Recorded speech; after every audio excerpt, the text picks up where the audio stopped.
I can't keep lying to myself. I'm in love with him, and it's destroying me.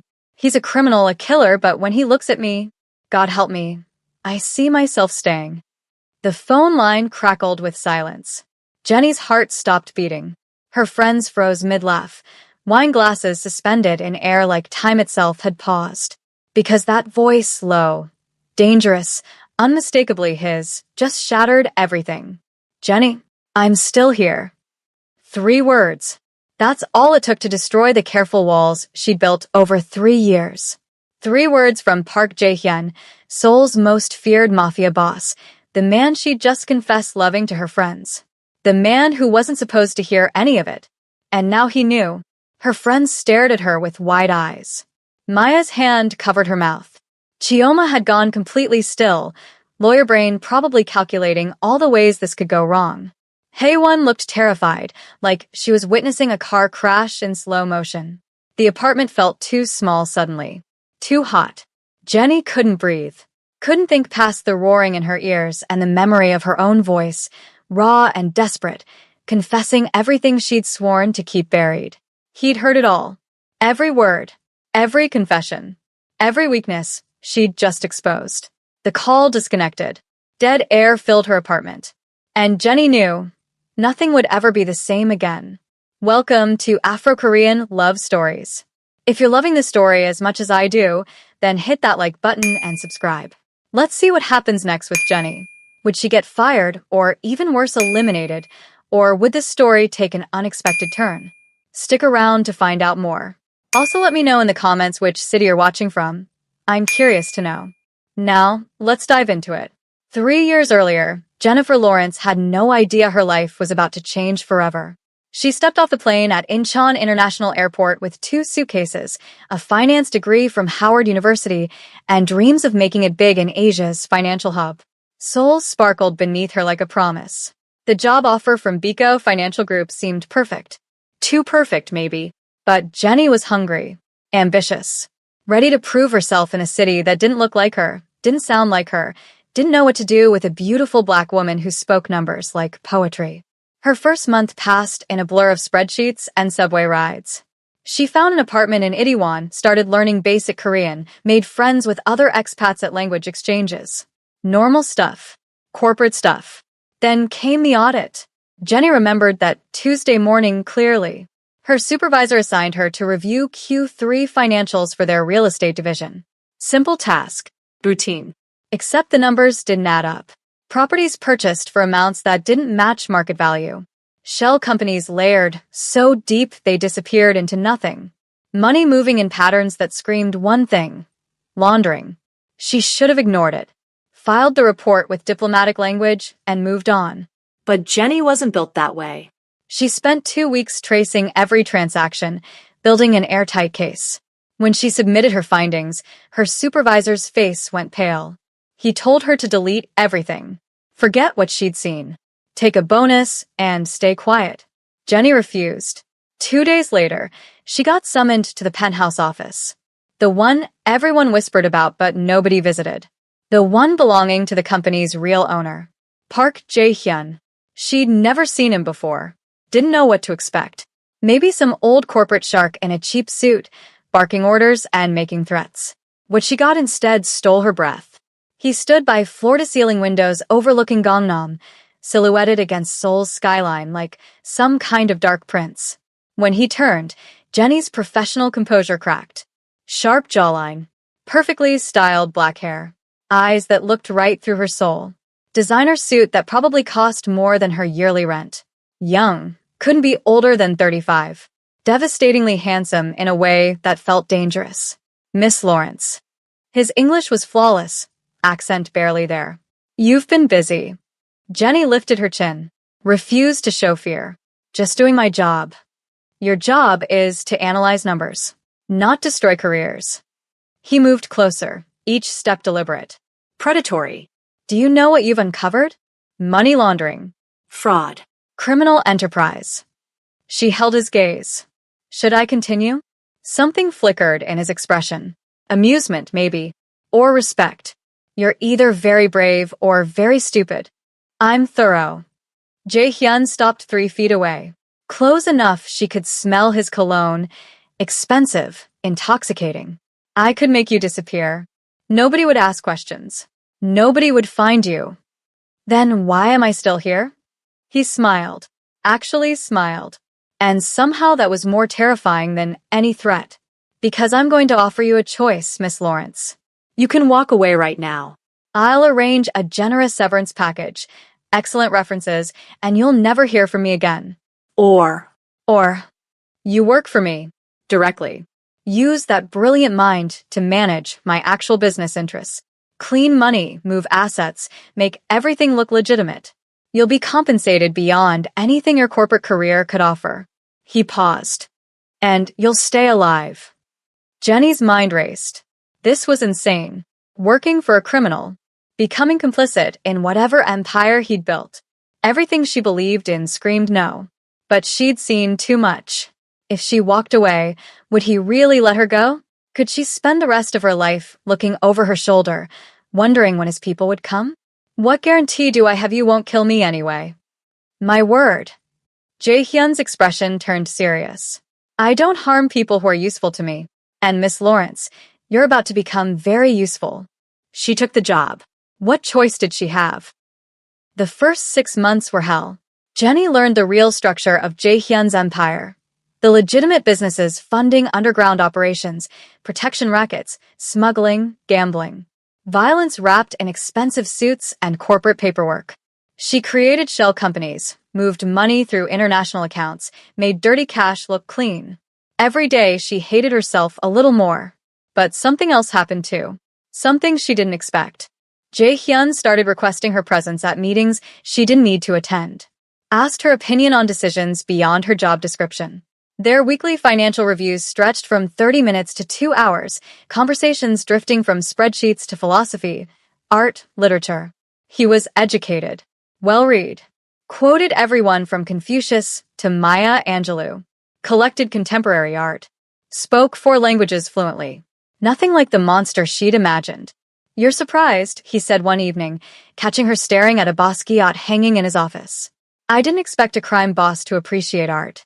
Why? Because violence and beauty can't coexist. Jae-hyun gestured to the painting. My father built this organization with his fists, beat respect into people. I prefer more elegant methods. Murder is still murder, Mr. Park. Jae-hyun, we're past formalities, don't you think? He returned to reviewing her reports. And yes, I've done terrible things. We'll continue doing them. But that doesn't mean I can't recognize beauty when I see it. The way he said that last part made heat crawl up Jenny's neck. She changed the subject quickly. But that night, lying in bed, she couldn't stop replaying his words. A week later, a package arrived at her apartment. No note. Just a coffee table book on Basquiat's work. First edition, probably worth thousands. Jenny stared at it for an hour before texting. Thank you for the book. His response came immediately. You're interested. Seemed wasteful not to share. Professional. Distant. Yet he'd remembered a casual glance at a painting weeks ago. The gifts became a pattern. Always work-related. Always with plausible professional justification. A vintage fountain pen after she'd mentioned preferring handwritten notes. A book on behavioral economics she'd referenced in a meeting. An original print of Seoul's skyline from the 1960s after she'd expressed interest in the city's history. Nothing romantic. Nothing that crossed lines. Just thoughtful. Your boss sent you another gift? Maya asked during one of their monthly gatherings, eyeing the economics book on Jenny's coffee table. It's work-related. Right. Because bosses always send employees $1,000 books. He appreciates when people show genuine interest in things. Or he's interested in you, and this is how he shows it. Jenny's heart raced at the possibility. It's not like that. Then what is it like? She didn't have an answer. Months became a year. Their Thursday evening meetings remained the highlight of Jenny's week. Just the two of them after everyone left. Going over reports that could have been handled via email. Discussing business that somehow always drifted into personal territory. Tell me something true, Jae-hyun said one evening, pouring whiskey.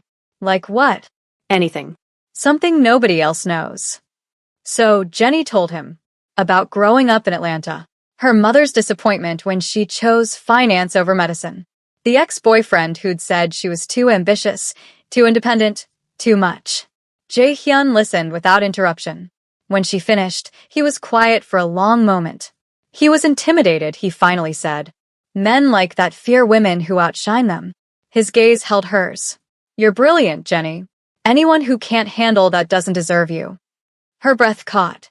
Nobody had ever said anything like that to her. Your turn, she managed. Tell me something true. But Jae-hyun just smiled slightly. Another time. It's late. You should go. Always pulling back. Always maintaining distance. Giving just enough to keep her hoping, never enough to confirm anything. 2 years in, Jenny stopped pretending this was just a job. She'd catch herself thinking about him constantly. The way his jaw tightened when concentrating. How he unconsciously rolled his shirt sleeves when working late. That rare, genuine smile that transformed his entire face.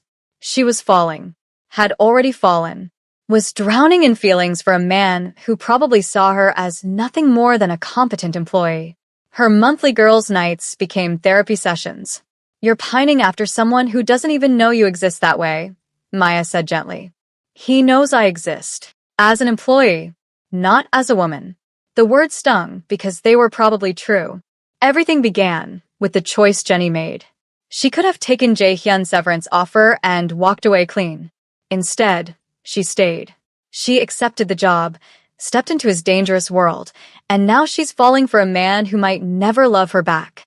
Do you think that was her best choice? Or do you support her decision and want to see where this leads? Let me know in the comments below. And don't forget to hit that like button and subscribe because this story is far from over. Jenny arrived home to find Maya and Haewon already waiting in her apartment lobby. Their monthly ritual had become sacred over the past 2 years. First Thursday of every month, wine and brutal honesty, no matter how busy life got. You're late, Maya said, but she was smiling. Traffic in Gangnam was insane. Jenny unlocked her door, ushering them inside. Plus my meeting ran over. Let me guess. Haewon called from the kitchen, already pulling out glasses. Your boss needed extra time to stare at you while pretending to discuss quarterly reports. Jenny's cheeks heated. We were actually working. Sure you were. They settled into their usual spots, Jenny in the armchair, Maya and Haewon sharing the couch. Soju and wine appeared like magic. Fried chicken from the place downstairs that knew their order by heart. So, Maya started because she always started. Scale of 1 to 10. How obsessed are you with Park Jae-hyun this month? Can we not do this tonight? That's an 11. Haewon poured generous shots. Definitely an 11. Jenny sighed. These monthly sessions had evolved from casual hangouts to interventions disguised as girl talk. Every month, the same questions. The same concerns. The same warnings she never quite heeded. I'm fine. We're fine. Everything's fine. You said fine 3 times, Maya observed. That means nothing is fine. Jenny grabbed her glass, down the soju in one shot. Why does it have to be complicated? Why can't I just feel what I feel without analyzing it to death? Because what you feel is dangerous, Haewon said gently. And we love you too much to watch you destroy yourself. I'm not destroying myself. Aren't you? Maya leaned forward. You've been working for a criminal organization for almost 3 years now. You've moved money for illegal operations. You've become complicit in things that go against everything you believed in. And for what? A man who doesn't even know how you feel. The words stung because they were true. It's not like that, Jenny protested weakly. Then what is it like? Because from where I'm sitting, you're pining after someone who sees you as an employee. A useful asset. Nothing more. That's not fair. Jenny stopped herself. What could she say? That Jae-hyun looked at her sometimes like she was the only person in the room? That his hand lingered when passing her documents? That she'd caught him watching her with an expression she couldn't quite read? Those weren't facts. Just wishful thinking. What? Maya pressed. Nothing. Never mind. Haewon moved to sit on the arm of Jenny's chair. Sweetie, we're not trying to hurt you. We're trying to protect you. This man is dangerous. Even if he did have feelings for you, which we have zero evidence of, What kind of life could you have with him? I'm not asking for a life with him. I'm just trying to survive working for him. Are you, though? Maya's voice softened. Because it seems like you're doing a lot more than surviving. You're hoping, waiting for something that might never happen. Silence fell heavy between them. Jenny knew they were right. She'd spent 2.5 years reading into every glance, every word, every moment of attention Jae-hyun gave her, building fantasies on foundations of nothing, falling in love with a man who probably saw her as nothing more than a competent employee. What if I can't help it, she whispered. What if I've already fallen and there's no coming back? Her friends exchanged worried glances. Then you need to protect yourself, Haewon said firmly. Guard your heart. Don't give him more power than he already has. How? How do I stop feeling what I feel? You start by admitting it, Maya suggested. Stop pretending this is just a job. Acknowledge that you have feelings and that those feelings are dangerous. Then you decide, do you stay in this situation hoping something changes, or do you save yourself? Jenny didn't have an answer. They spent the next hour talking in circles, Jenny defending feelings she couldn't quite explain, her friends warning against disaster they could see coming. It was exhausting and necessary, and achingly familiar. Around 11, Maya and Haewon left, extracting promises that Jenny would think about what they'd said, would consider putting distance between herself and Jae-hyun, would remember her worth. Jenny promised, knowing she wouldn't follow through. The following weeks passed in painful awareness. Every interaction with Jae-hyun felt charged with meaning she probably imagined. Every meeting became torture, sitting across from him, watching his mouth form words, wondering what it would feel like to kiss him. She was losing her mind. Their weekly Thursday reports became the highlight and lowlight of her week. Just the two of them in his office after everyone left, going over numbers that barely registered because all Jenny could focus on was the way lamplight caught in his hair, the flex of his jaw when he concentrated, those rare moments when he'd look up and their eyes would meet and hold for a second too long. Was she imagining the tension? The electricity that seemed to crackle between them? Probably. Most likely. Almost definitely. But she couldn't stop hoping. The Singapore accounts are ready, she reported one Thursday evening, sliding the folder across his desk. Jae-hyun reviewed the numbers with his usual precision. Excellent work. As always. Thank you. He looked up then, and something in his expression made her breath catch. Jenny, can I ask you something? Of course. Do you ever regret it? Taking this job? The question surprised her. Sometimes, when I think about who I used to be. And who are you? Someone with principles. Clear lines between right and wrong. Someone who believed good always won in the end. She laughed bitterly. Naive, basically. Not naive. Idealistic. There's a difference. Jae-hyun leaned back in his chair, studying her. I sometimes wonder what you'd be doing if you'd never walked into that audit. If you'd never discovered my operations. Probably working some corporate job I hated, dating some boring guy who wanted me to be smaller. You could never be small. You're too brilliant for that. Heat crept up Jenny's neck. She changed the subject quickly. Is there anything else you need tonight? No. You should go. Get some rest. She gathered her things, acutely aware of his gaze following her movements. At the door, she paused. Jae-hyun. Yes. Why did you really hire me? You could have made me disappear. Eliminated the threat. Why give me a choice? He was quiet for a long moment. Because eliminating you would have been a waste. And I don't waste valuable things. Valuable things. Not valuable people. The distinction hurt more than it should. Good night, Mr. Park. Jenny. His voice stopped her. It's Jae-hyun. We're past formalities. She left before he could see the tears threatening to fall. November brought colder weather and deeper confusion. Jenny's feelings intensified despite her best efforts to suppress them. She found herself thinking about Jae-hyun constantly, during meetings on subway rides, while lying awake at 3 a.m. wondering if he ever thought about her the same way.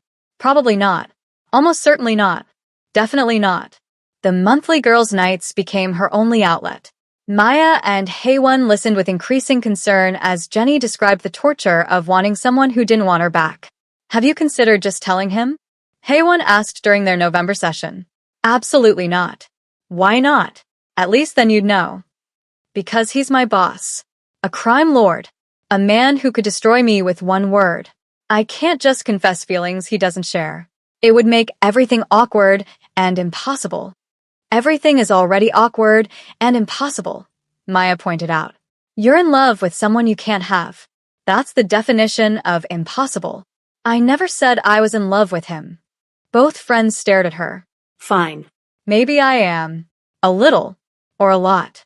I don't know. Jenny buried her face in her hands. This is a disaster. Then leave. Haewon said simply. Quit. Find another job. Save yourself. I can't.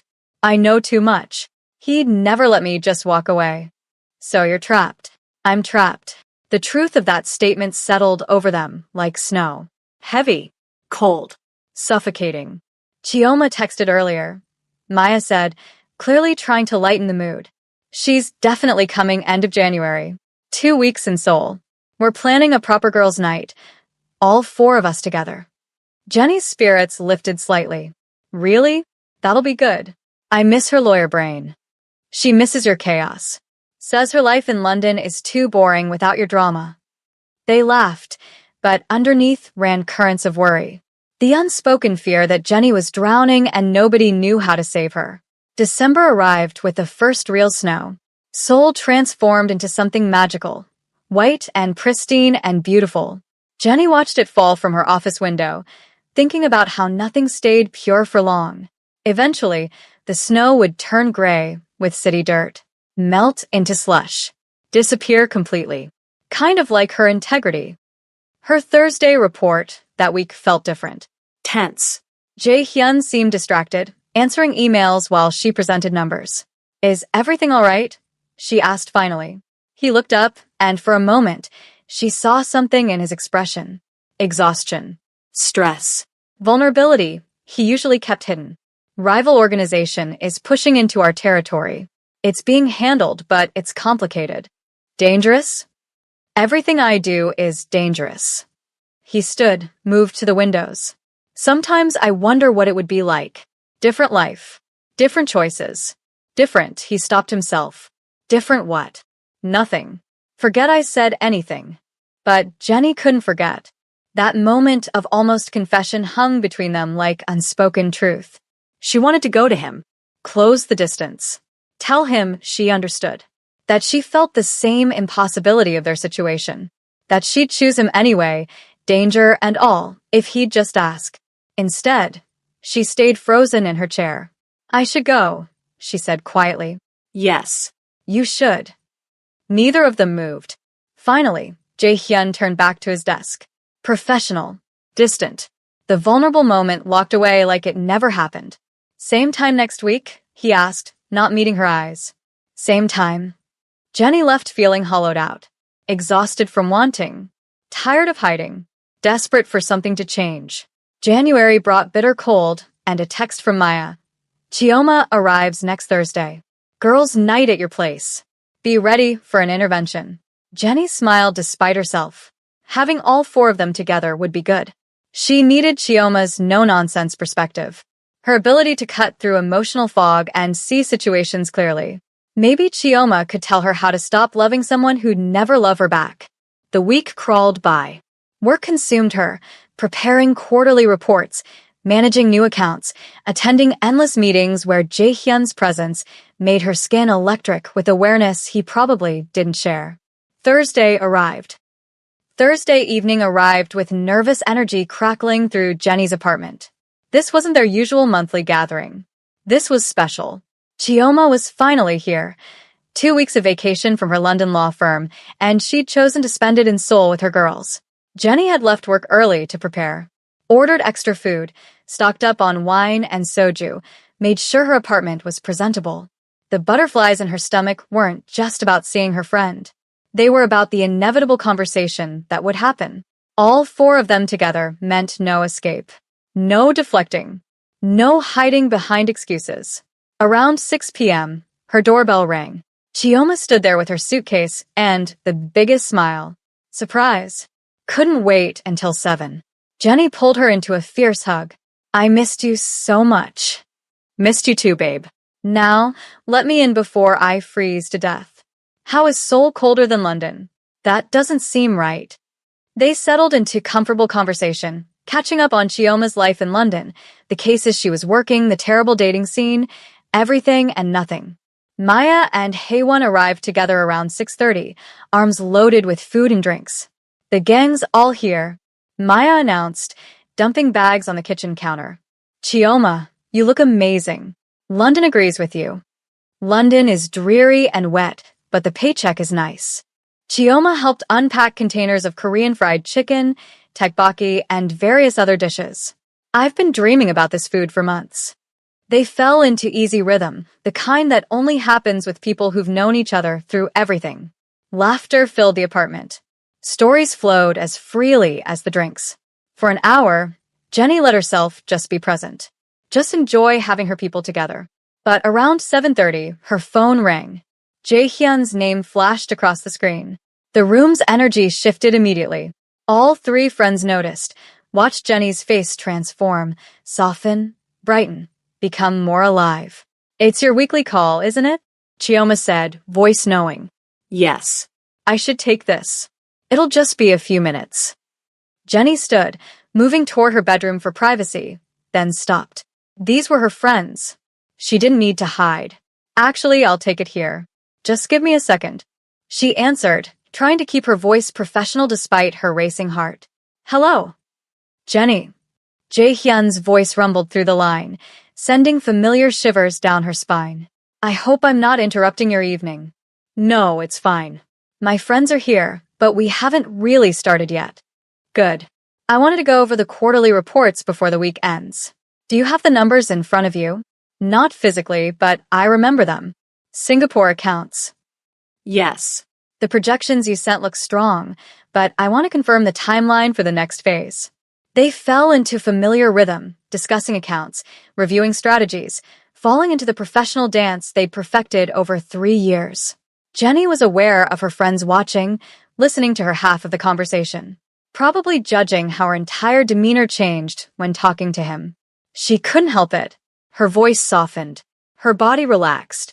Just hearing him made everything else fade into background noise. The Taiwan preliminaries should be ready by next week, she said. I'll have concrete projections by Friday. Excellent. That gives us time to review before I travel to Singapore. When do you leave? Monday morning. I'll be gone for a week, possibly longer depending on how negotiations go. A whole week without seeing him. The thought made her chest ache in ways it shouldn't. Will you need anything else before you go? Just the documentation we discussed. We can finalize everything tomorrow if you're available. Tomorrow's Friday. I have the morning free. Perfect. 9 a.m. I'll be there. There was a pause. Static crackled faintly on the line. Jenny thought she heard voices in the background, probably his security team or other organization members. Jenny, he stopped himself. Thank you. For always being prepared. For making my work easier. Her heart squeezed. Just doing my job. You do more than your job. You know that. The way he said it, soft, almost intimate, made heat crawl up her neck. She was hyper-aware of her friends watching, listening, probably reading into every word. I appreciate that, she managed. Another pause. Longer this time. Enjoy your evening with your friends, Jae-hyun said finally. I'll see you tomorrow morning. Good night, Jae-hyun. Good night, Jenny. She pulled the phone away from her ear, ready to end the call. Her thumb moved toward the red button, pressed down. The screen went dark. Call ended. Or so she thought. Jenny set her phone on the coffee table, face down, and looked up at her friends. All three were staring at her with knowing expressions. What? She asked defensively. Was that him? Haewon asked, though they all knew the answer. Yes. And you're seeing him tomorrow morning? Maya's eyebrow arched. For work. To finalize documentation before he travels. Right. Just work. Chioma's lawyer voice came out, sharp with skepticism. Jenny, your entire face changes when you talk to him. Your voice gets softer. You smile without realizing it. That's not just work behavior.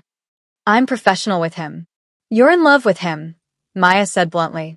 And, honestly, watching you pretend otherwise is exhausting. Jenny's defenses crumbled. Maybe it was the wine. Maybe it was having all her friends together. Maybe she was just tired of lying. So, what if I am? She whispered. What difference does it make? It makes all the difference, Chioma said gently. Because you're destroying yourself over feelings he might not even know exist. When does this end? I don't know. That's not good enough. You've spent 3 years pining after a man who sees you as an employee, a useful asset. When do you choose yourself? Tears pricked Jenny's eyes. You think I haven't tried? You think I haven't spent every day trying to stop feeling this way? I can't just turn it off. Then tell him, Haewon urged. Actually speak the words. Let him know how you feel. At least then you'll have clarity instead of this endless limbo. I can't. What if it ruins everything? What if he fires me? Or worse? Worse what? He already has all the power. You're already trapped. How much worse can it get? Jenny grabbed her wine glass, downed it in one long swallow. The alcohol burned, but didn't numb the ache in her chest. I'm terrified, she admitted. Of losing him. Of finding out he feels nothing. Of destroying the only connection I have to him. That's not connection, sweetie. That's dependency. Chioma leaned forward, voice soft but firm. You deserve someone who loves you back. Who chooses you. Not this impossible situation where you love him and he doesn't even know. But what if he does know? What if he feels it too, but can't act on it because of who he is, what he does? Then you're both trapped in feelings you'll never express, which is even sadder. Maya grabbed Jenny's hand. Listen to me. You are brilliant, beautiful, worthy of real love. Not scraps of attention from a man who calls you at night to discuss spreadsheets. It's not like that. Isn't it? Be honest. When was the last time he did anything that suggested he sees you as more than an employee? Jenny thought about tonight. The pause on the phone. The almost confession he'd swallowed. The way he'd said her name like it meant something. But those were maybes. Possibilities. Not certainties. Exactly. Because he doesn't give you anything concrete. Just enough attention to keep you hoping. To keep you loyal. That's manipulation, Jenny. Even if he doesn't mean it that way. The words cut deep because some part of her feared they were true. I can't help how I feel, Jenny said, voice breaking. I've tried. God knows I've tried. But I can't stop loving him. The room fell silent except for the soft music playing in the background. Then Jenny spoke again, voice raw with emotion she could no longer contain. I can't keep lying to myself. I'm in love with him, and it's destroying me. He's a criminal, a killer, but when he looks at me, God help me, I see myself staying. The confession hung in the air like smoke. Her friends stared at her with varying expressions of concern, sadness, and understanding. The phone line crackled with silence. Jenny's heart stopped beating. Her friends froze mid-breath, wine glasses suspended in air like time itself had paused. Because that sound, that unmistakable sound of an active call, shattered everything. No. No, no, no. She'd ended the call. She'd pressed the button. Seen the screen go dark. Hadn't she? With trembling hands, Jenny reached for her phone. Flipped it over. The screen lit up. Active call. Park Jae-hyun. Duration, 8 minutes, 47 seconds. The world tilted sideways. Oh my God, Maya breathed. Jenny. Haewon started.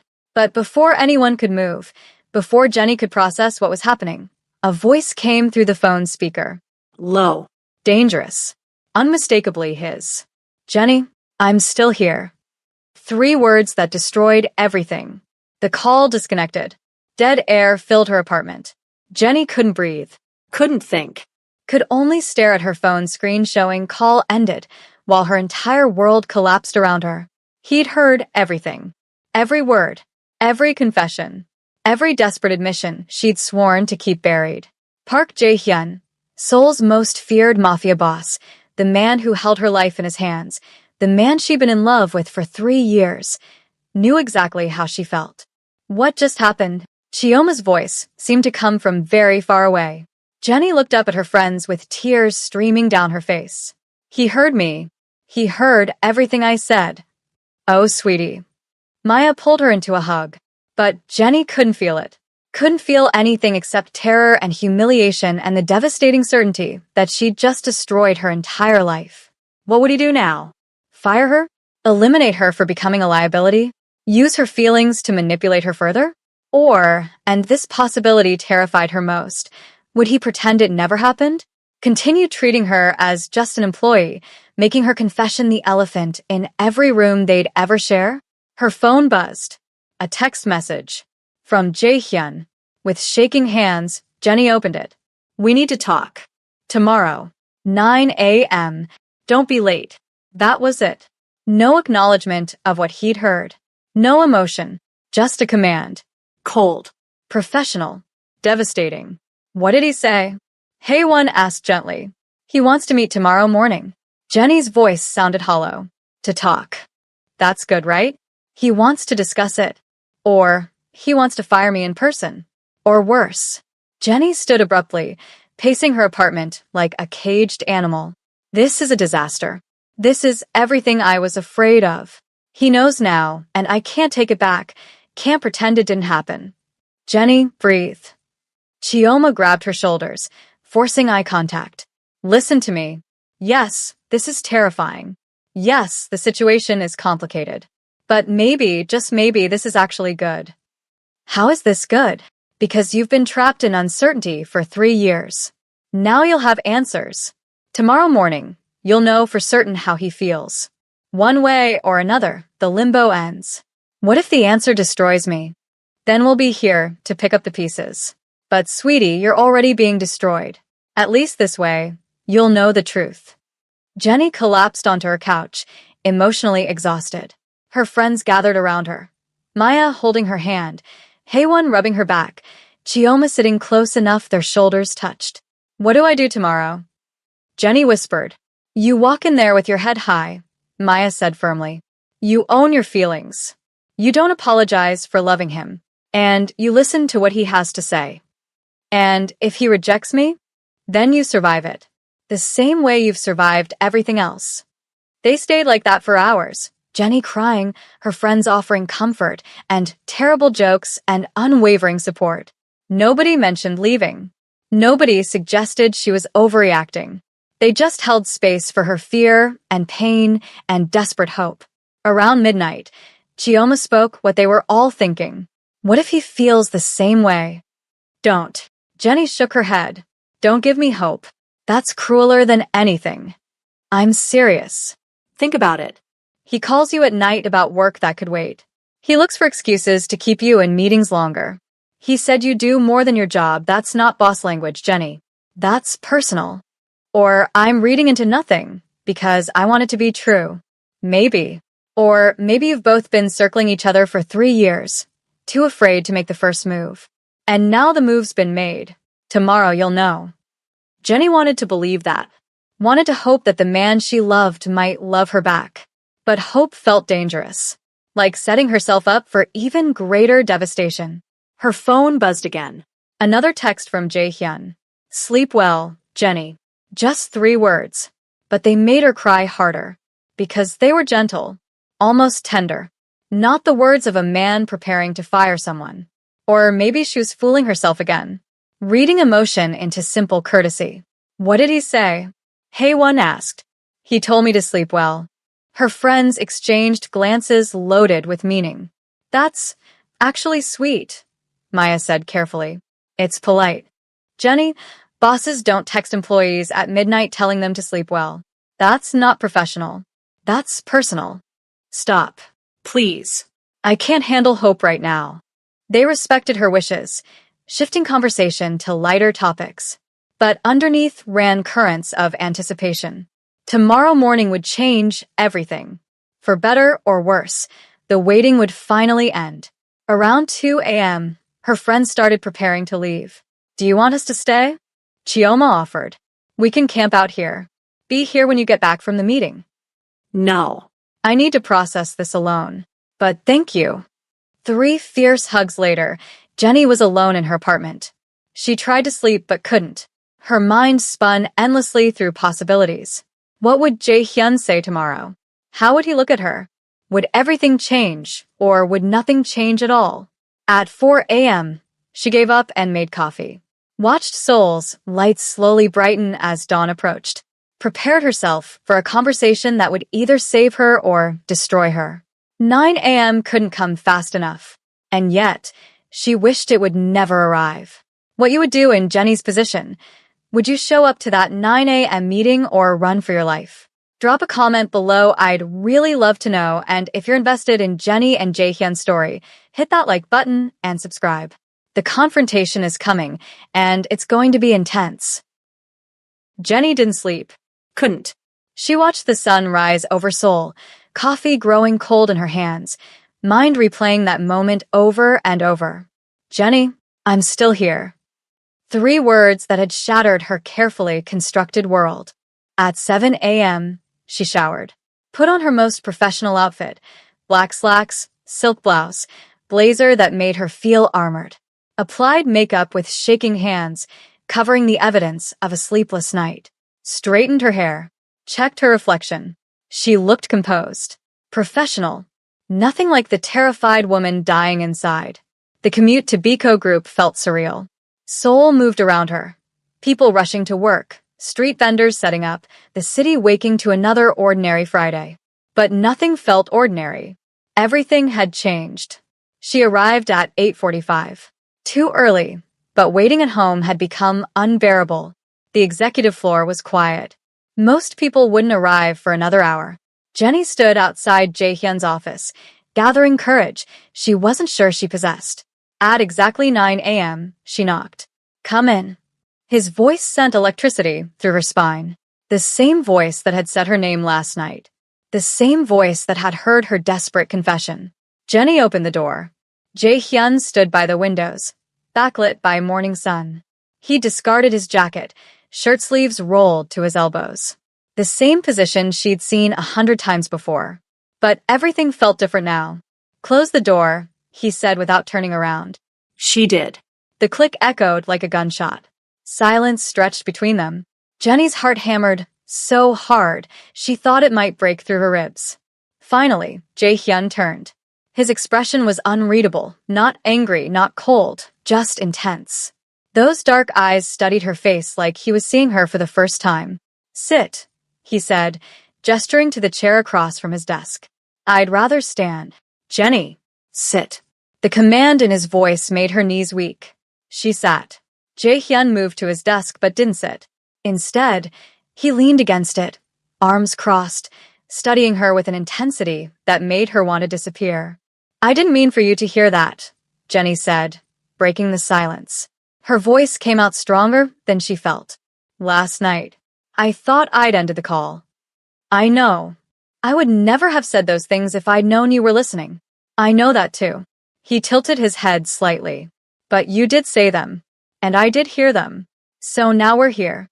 I understand if you want me to resign. I'll submit my resignation today. Help transition my accounts to someone else. Stop.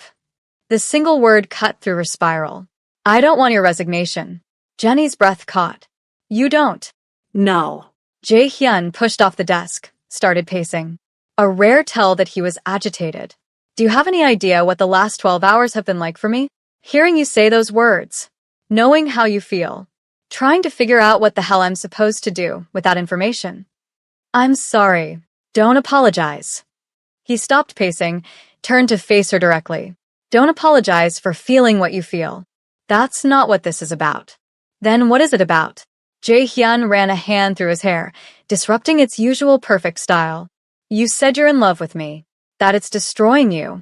That you see yourself staying despite knowing what I am. Yes. No point denying it now. Do you understand how dangerous that is? For you. For both of us. I know what you are. I've always known. Do you? He crossed her chair, crouched down so they were eye level. Close enough, she could see gold flecks in his dark eyes. I've killed people, Jenny. Hurt people. Built an empire on violence and fear. I'm not some misunderstood hero. I'm exactly the monster everyone thinks I am. I know. Then why? His voice cracked slightly. Why would you love someone like me? Jenny's eyes filled with tears. Because underneath the monster, I see someone who quotes poetry, who visits his sister every Sunday, who treats me like I matter, who's gentle with me even when the world demands he be cruel. She swallowed hard. Because when you look at me, I feel seen, understood, valued. And I know that's probably manipulation, that you're probably using my feelings against me, but I don't care anymore. I love you anyway. Jae-hyun closed his eyes. When he opened them again, something had shifted in his expression. Vulnerability she'd never seen before. It's not manipulation, he said quietly. It's never been manipulation. What? He stood, turned away, walked back to the windows. I've been fighting this for 3 years. Telling myself it was inappropriate, impossible, dangerous. That keeping distance was protecting you. Protecting us both. Jenny's heart stopped. What are you saying? I'm saying. He turned back, and the emotion in his eyes made her breath catch. I'm saying you're not alone in this. You've never been alone in this. The world tilted sideways. You have feelings for me? Feelings. Jae-hyun laughed bitterly. That's such an inadequate word for what you do to me. You walk into a room, and everything else disappears. You smile, and I forget how to breathe. You challenge me, stand up to me, refuse to be intimidated, and it makes me want things I have no right wanting. Tears streamed down Jenny's face. Why didn't you say anything? Because I'm a criminal, Jenny. My world is violence and darkness.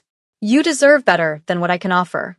Better than a life looking over your shoulder, wondering if my enemies will use you against me. Better than loving someone who might not survive the next gang war. That's not your decision to make, isn't it? I have power, influence. I could ruin your life with one word. How is that fair? How can I ask you to love me when the power dynamic is so skewed? Jenny stood, crossed to him. You're not asking. I'm offering. Freely. With full knowledge of what you are and what loving you means. You could die because of me. I could die crossing the street. At least with you. I die having lived, having felt something real. Jae-hyun reached up, cupped her face with both hands. His touch was gentle, reverent, like she was something precious he was afraid to break. I don't deserve you, he whispered. Probably not. But you have me anyway. He kissed her then. Finally. After 3 years of tension and longing and desperate restraint. The kiss was everything, tender and desperate, claiming and surrendering. Jae-hyun kissed her like she was air and he was drowning. Like she was the answer to questions he'd been afraid to ask. When they broke apart, both breathing hard, he pressed his forehead to hers. This doesn't solve anything, he said roughly. My world is still dangerous. People will try to hurt you to get to me. There will be times I can't protect you. Times when loving me will feel like a curse. I know. And you still want this? Want me? More than anything. Jae-hyun pulled back to look at her properly. Then we do this carefully. Quietly. Nobody in the organization can know, not yet. It makes you a target. We keep things professional in public. But here in private, his thumb traced her lower lip. In private, you're mine. And I'm yours. Completely. That's enough. More than enough. They spent the next hour talking. Really talking. Jae-hyun told her about the first moment he'd realized she was more than just an employee, 6 months into her employment, watching her tear apart a rival's financial strategy with ruthless precision. How he'd started finding excuses to keep her in meetings. The nights he'd driven to her apartment building just to make sure she got home safely, never approaching, just watching from a distance. Jenny confessed her own timeline. The exact moment she'd fallen, 14 months in, when he defended her to a senior member who'd questioned her methods. How she'd spent 2 years analyzing every glance, every word, trying to determine if he felt even a fraction of what she did. All that time wasted, Jae-hyun said, pulling her close. We could have had this years ago. We weren't ready. I wasn't ready to accept what loving you meant. And now I don't care about the consequences. I just want you. He kissed her again, slower this time, taking his time exploring, claiming, making promises without words. When his phone rang, a business call he couldn't ignore, reality crashed back in. I still have to leave Monday, he said, checking the caller ID. Singapore can't wait. I know. Come with me. Jenny's eyes widened. What? Come to Singapore. We'll handle business during the day, but the nights. His expression turned heated. The nights will be ours. No hiding. No pretending. Just us. People will talk. They'll know. Let them wonder. I'm tired of hiding how I feel about you. Joy burst through Jenny's chest. Yes. I'll come. Good. Jae-hyun answered his phone, switching to rapid Korean. Business voice activated. But his free hand found hers, fingers interlacing, making promises of later. Jenny watched him work, marveling at this impossible turn. 12 hours ago, she'd been terrified he'd heard her confession. Now she was planning a trip to Singapore with the man she loved. The man who loved her back. It wasn't simple. Wasn't easy. The danger was real, the complications endless. But for the first time in 3 years, Jenny felt truly alive. When Jae-hyun ended the call, he pulled her into his arms. No regrets. None. Even knowing what comes next, the secrecy, the danger, the impossibility of it all. Especially knowing that. Jenny tilted her face up, kissed him softly. I told you last night, I see myself staying. That hasn't changed. Then stay. Please. Stay with me. Always. Later, when Jenny finally left his office, appropriately disheveled, professionally composed, she pulled out her phone. A text to her group chat. We need to talk. Emergency girls' night tomorrow. My place. I have news. Maya. Good news or bad news? Jenny. Complicated news. Amazing news. Terrifying news. Chioma. He didn't fire you? Jenny. Definitely didn't fire me. Haewon details. Now. Jenny, tomorrow. In person. Trust me, you'll want to be sitting down for this. She smiled, imagining their reactions. The shock. The concern. The inevitable warnings about danger and power dynamics and impossible situations. But underneath would be happiness. Because her friends loved her enough to support even her most reckless decisions. Her phone buzzed. Jae-hyun. Already missing you. Dinner tonight? My place. Jenny. Is that professional? Jae-hyun. Nothing about us is professional anymore. Say yes. Jenny. Yes. Always yes. She walked out of Biko Group into Seoul's winter morning. The city sparkled around her. Beautiful. Dangerous. Full of impossible possibilities. Somewhere in the city, her life had transformed. From desperation to hope. From hiding to honesty. From longing to having. It wouldn't be easy. Loving Park Jae-hyun meant accepting darkness along with light. Meant choosing danger over safety. Meant trusting a man whose world could destroy her. But looking at her reflection in a passing window, Jenny recognized the woman staring back. Not lost. Not destroyed. Not compromised. Whole. Alive. Exactly where she wanted to be. She forgot to hang up, and he finally heard her secret feelings. And somehow, impossibly, miraculously, he felt the same way. That was enough. More than enough. Everything. And that's how a forgotten phone call changed everything. Jenny took a risk 3 years ago when she accepted that job, and tonight, that risk finally paid off. Sometimes the most dangerous choices lead to the most beautiful destinations. If you love this story, smash that like button and subscribe for more Afro-Korean love stories that will keep you on the edge of your seat. And tell me in the comments, would you have had the courage to stay like Jenny did, or would you have run? I'm curious to hear your thoughts. Thanks for watching, and I'll see you in the next story.